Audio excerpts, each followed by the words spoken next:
In our first year as fledgling sailors, the ocean has proven to be our greatest teacher through a series of mistakes and hard-earned lessons. On our second trip to the reef, we faced overcast skies. I think it gets really shallow here, babe. Yeah, turn around. We had not yet learned of offline satellite imagery. Just hit our first bommie. And we didn't own a bosun's chair to send someone up the mast. It looks shallow. Straight ahead. Keep going, nearly there. Keep going. Yep, we're out. That was so sketchy though. That was, I can't believe that. 2.2, did you say? Oh. Meet Inner Bloom, our floating abode on the Big Blue. She's got a heart of gold and thankfully a hull of steel. We're about to sail her out to the outer reef, 50 nautical miles from mainland, isolated in a habitat where we stand as the aliens. I'm Phoebe, and I'm stoked because this is the most vivid, vital reef I've ever seen. This is Josh, and he's stoked because his best mate Jack is sailing with us for the next week. With an extra set of hands and in possession of a bosun's chair, they can send me up the mast to reef spot. Oh, I shouldn't have moisturised. I'm so slimy. But it was foolish of us to presume that navigating reef would be the only challenge set before us. That was freaky. That was way too freaky, bro. Oh my God, that was so scary. I was rattled, eh? For now though, let's not focus on the forthcoming dilemmas. Let's go for a dive before we set sail on the next adventure.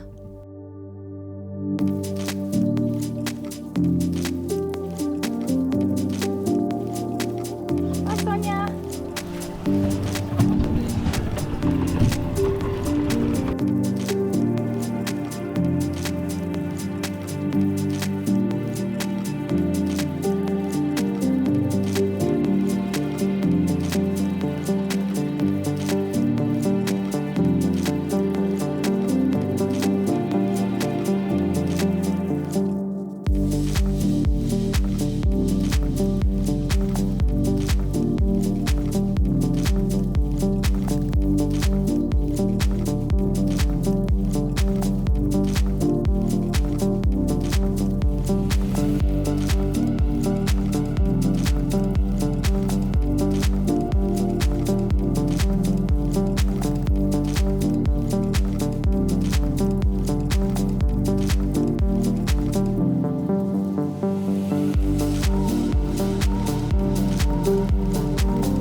How is the coral here? It is the most incredible thing I've ever seen. Like, I haven't seen a garden more colourful than what it is like down there.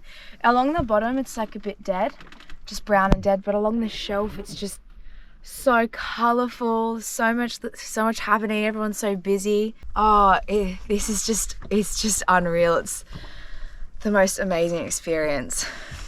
Yeah, can't really get over it. Look how far away we are from the boat too. Yeah, I know. Your feet are a bit sore though, hey? Yeah, my feet are sore in my blades. They're the right length for me, but I got really flat feet and they're aching within the first like 5 minutes of wearing them. It aches around this part of my foot, which is where I'm the flattest. So I don't know, I might have to watch some YouTube videos and see if there's a way that I can use heat and stretch them somehow. But Remold them. yeah, but I was only in the water for like 20 minutes, half an hour, and I'm like, I have to take them off for a second. So I just stretch them while I'm in here. But yeah, I'm eager to get back in the water. Temperature is so nice. But it's just, yeah, it's awesome. Unreal. Good stuff, baby. What we're doing is heading over to Davies Reef, which is 6 nautical miles from here. It's the next reef north. I've got the motor running, the revs are up, it's in neutral, so we're charging off that, and we're just going to pull our 70 meters of chain up now. So we definitely want our alternator to be charging the batteries as we're doing that. So I've upped the revs a little bit. Basically we're in 30 meters of water, so it's pretty much a vertical drop down. There's been no wind, so just be a pile of chain and our anchor. Fingers crossed everything will come up, no dramas. Yeah, that's taut. Right, go bump in now. We can see the chain goes underneath the bow. Should we reverse back a little bit more?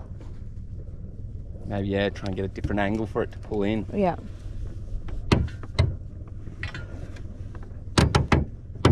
We're not one for dramatics, which is why this episode isn't entitled, "We almost sunk our boat." But at this point, we were actually pretty stressed. We're 10 hours away from any aid in 30 meters of water with quite literally no one else but ourselves to rely on. I'm not a very good diver yet, with my ears only allowing me to get to 7 meters. Josh is far better, but still can only get to a max of 12 meters. And this was literally Jack's second time diving ever. Neither of us had the ability to dive down deep enough to see if it was our anchor or chain or both that was caught on the reef below us. It also means we don't know what direction it snagged, and with bommies completely surrounding us, it was risky to manoeuvre in a bloom too much. Without reception to forecast unfavourable weather fronts, the longer we stayed out there, the more we risked being stuck offshore in dicey conditions. Unless, of course, we detached all 70 metres of our chain to set us free. But this felt immoral, as our mission as sailors is to leave no trace. And we just got a new anchor after losing it on a gnarly windward passage a couple of months ago. But for now, amidst the plight ahead of us, let's stay calm and try to work this out together. Because that's a lot of weight on the bow roller as well as the windlass. Yeah. So if we can maybe we need to get something that we can winch it, bring it, leverage it up. Can you explain to me why you don't want to reverse back on it, Josh? You reckon if we reverse back it'll be a better angle? Yeah. Well, it won't be pulling directly, as you said, like on a right angle. Okay. Yeah, more. How are we looking? Just feeling it. All right. So he just said we're going to have to reverse quite a bit because it goes down 29 metres. So in order for us to get the angle, we have to go back quite a bit. All right, go. Jackie, go. Yeah, hold on. In.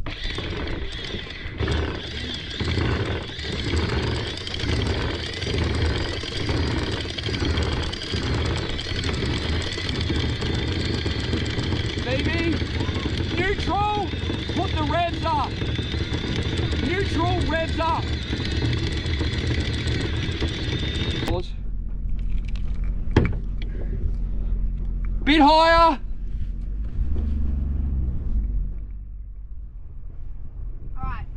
Alright, Jackie, keep going, bros.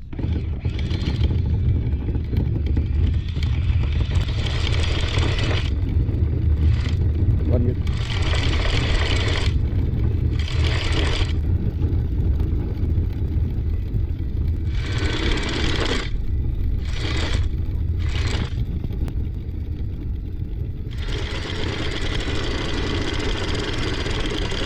Drop the revs down a little bit.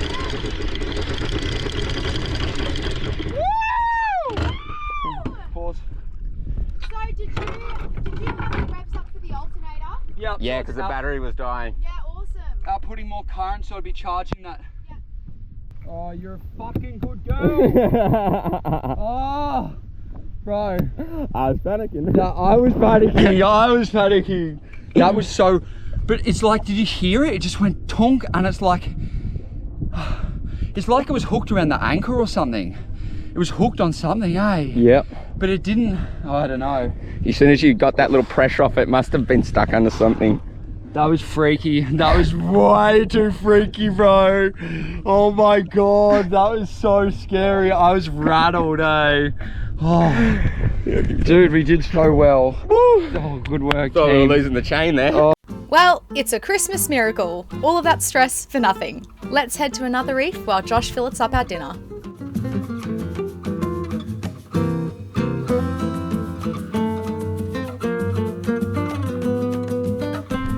Now it's recording. Okay.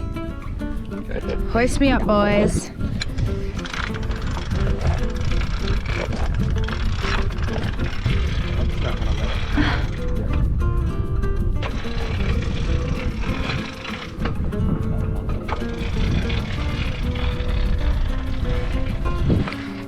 All right, a little bit more.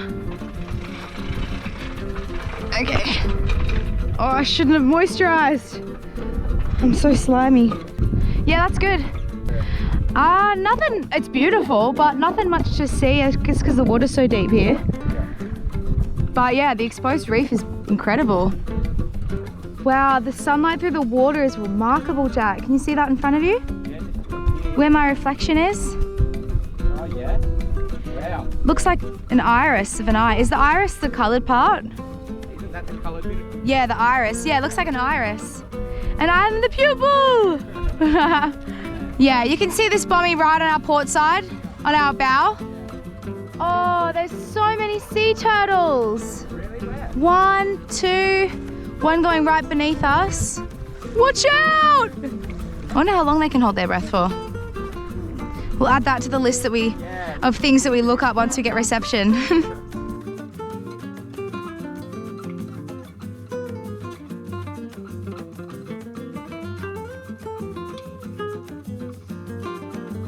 Yeah, that looks good. You just got one bommie here, about 50 meters away. Oh, no, I lie. Like 30 meters. It's blue like a mooring ball as well, Josh. It kind of has that cone shape. Does it say anything on Navionics about it? Because it looks like there's a really nice scope around there too. Like, so what, you just want to cut right through the middle here? I reckon even just here, there's a nice turquoise blue patch here, which means 1020. Yeah, this whole stretch looks like a sandy bottom, so just kind of kill the throttle a bit, Josh, or if we drop it a little bit further ahead, it gives us a bit of time to fall back and the chain can lie flat on the sandy bottom, and then we can just see where we... Can you see that little jellyfish there, Jack? I'm about to run over it. Oh, yeah. Ah! Hi, little dude!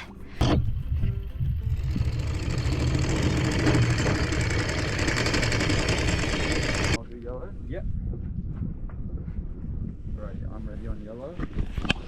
Are you ready to come out, Phoebe? Yeah, give me one sec. Ready. Okay. We're ready when you are, Phoebe. Ready! If I kick off the mast with the thing, Phoebe, like you're unsailing. Yep. Oh, I tell you what, I did have the best view. Well done, again. Well done, Good baby. job. Thanks, guys. Give me the book. Yeah. Well done. So we were going to stay here for the rest of the day and then tomorrow morning sail over to Keeper Reef, but we did have a bit of a dive this morning and it actually wasn't as vivacious as we thought it was going to be. Broadhurst Reef was far better, but it was still a beautiful dive, like gorgeous. It's just quite a lot of the reef is dead unless you're going around some of the edge of the reef where it drops. Yep! Yep, out of gear.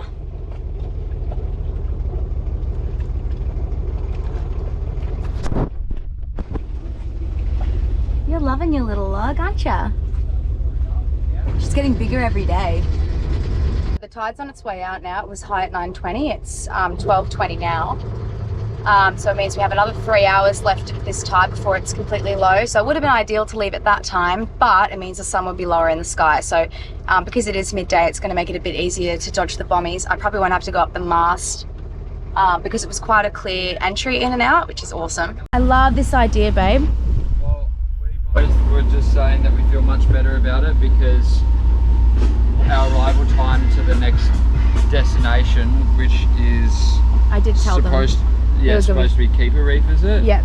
It's too late and it's not good. Yeah. So no, this is perfect. this is so beautiful. Wish the K had a few trees, but you know. It's a green zone too, so it'll be really epic to go snorkeling here and not be thinking about getting fish or anything like that, just enjoying it for what it is. And the fish won't be as scat as well because they're not used to people spearing at them. We'll definitely have to kick a few birds off the beach though when we get there. They can join in on the fire with us. I think it's a it's a bird zone. Inhabited beach.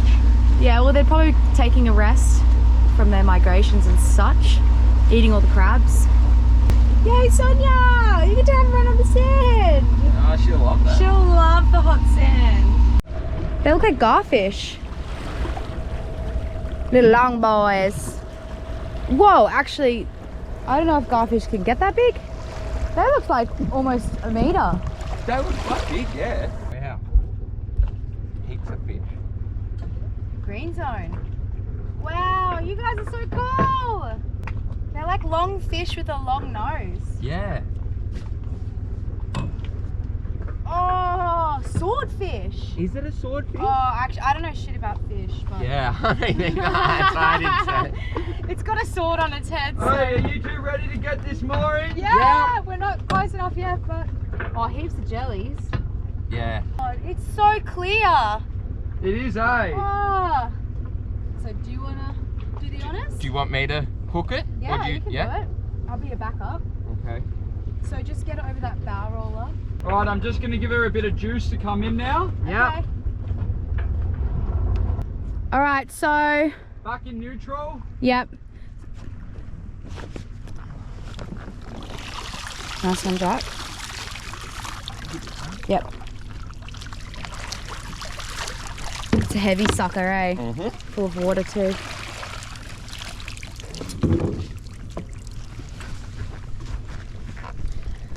So get it on the other side of that forestay. Yep. You there? Yep. Awesome. You got him? A little bit more. Perfect. You want to move out so you don't get slimy legs? Thank you, sir. Slimy legs. I like slimy legs. Well, you won't. I like my legs. This is insane! How cool. Woo! Woo! When Josh and I chose to sail together up the east coast of Queensland, the most paramount motivating factor was to see the seventh great wonder of the world, the Great Barrier Reef. Having grown up in a modern society, reports of the regression of our natural world had become too familiar. Climate change, deforestation, plastic, pollution, overfishing. With the world changing rapidly before our eyes, Josh and I were fearful of what we would miss in our lifetime if we didn't start sailing now. The effects of climate change on the reef ecosystems were obvious, with most of the coral bleached and marine life scarce. This was really distressing for us. What would remain for the future generations? This anchorage was a green zone, which meant that no fishing is allowed. Therefore, it limits the vessels that venture to it to explorers and divers. The positive effects of this was clearly evident. The fish were curious, courageous, and the reef was vibrant and flourishing. Experiencing the life force of this reef made us hopeful. Imagine what Mother Nature could do if we gave her the space to breathe and heal on her own.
It's a perfect little beach, bro.